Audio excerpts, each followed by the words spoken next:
welcome to my channel. Today's video will be the first of our crochet series in which I will teach you all the basics you need to know about how to crochet for absolute beginners.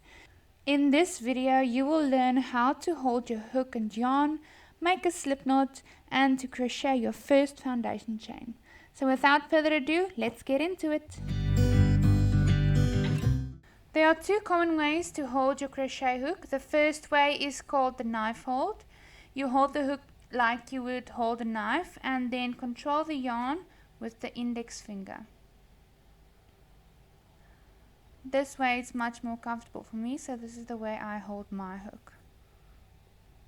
The next way is called the pencil hold. You hold the hook in between your fingers like you would a pencil.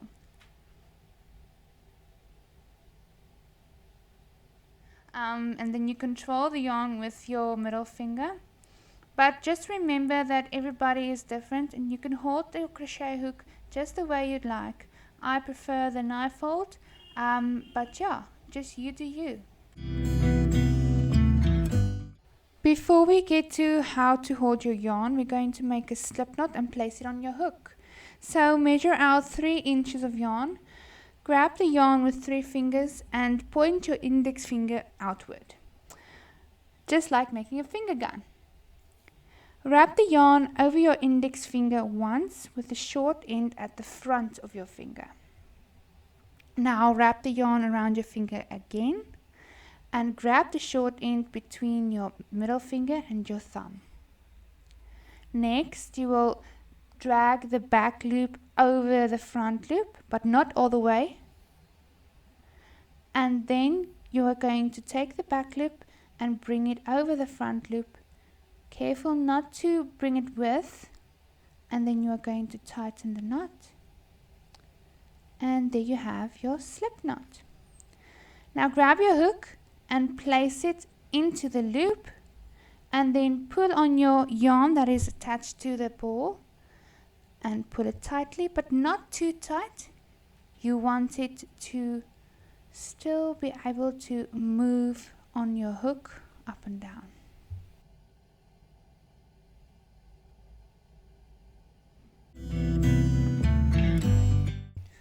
So the way you hold your yarn determines how tight or loose your tension will be. Whether you are right-handed or left-handed, you need to be relaxed while holding your yarn. Again, this is totally up to you and everybody is different, but this is the way I hold mine.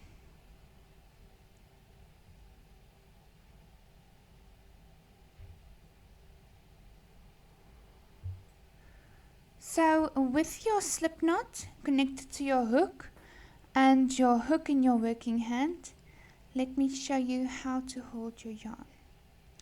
So you're going to place the yarn in between your middle and index finger. Then wrap it around your pinky and bring it upwards around your index finger once again. Then you're going to grab the yarn with your thumb and your middle finger, making sure the yarn is not too tight around the hook. So let's get over to making your foundation chain. You've come so far already. So crocheting your first chain can be very daunting because it feels a bit weird at the beginning, but the more you practice, the more you will get used to it. So let's get into it. You're going to hold the yarn with your index finger on the hook, and then you are going to bring the hook from front to back and hook the yarn over the hook. And then you will be pulling the yarn through the loop on the hook. And that's your first chain. Please remember that your tension needs to be as soft as possible, but not too loose, not too tight. And hold the yarn with your index finger on the hook while you maneuver it around the hook like this. And then pull it through the loop. So we're going to do 3 more chains like this. So yarn over, pull through the loop, yarn over, pull through the loop once again, and then the last one, that's 4, yarn over, pull through, and that's 5. So I'm just going to show you quickly how to count your chains, and I'm going to show you how the chain works.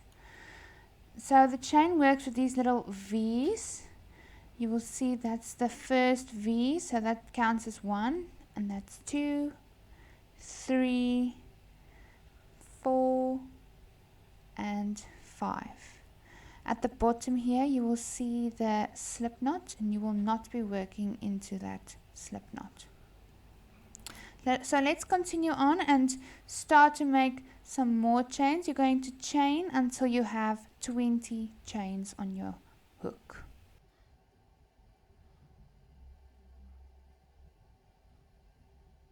So now that we have our 20 chains ready to go, I'm just going to count with you until we have our 20, and I'm going to show you how to count it again. So you do not count the loop on the hook. You continue to the one below, so that's 1,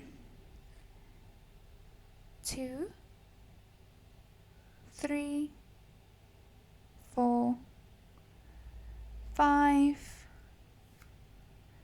6, 7, 8, 9, 10, 11, 12, 13, 14, 15, 16, 17, 18, 19, 20. And we do not count the slip knot.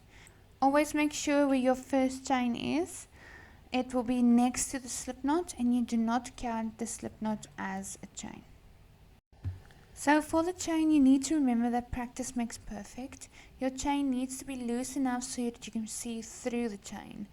You will notice if it's too tight when you can't put your hook in between the chains. So if your tension is a bit too tight in the beginning, then you can just switch to a bigger hook, and this will maybe make the chain a little bit looser. Okay, so you know the basics now. Let's move on to how to crochet this single crochet. See you in the next video.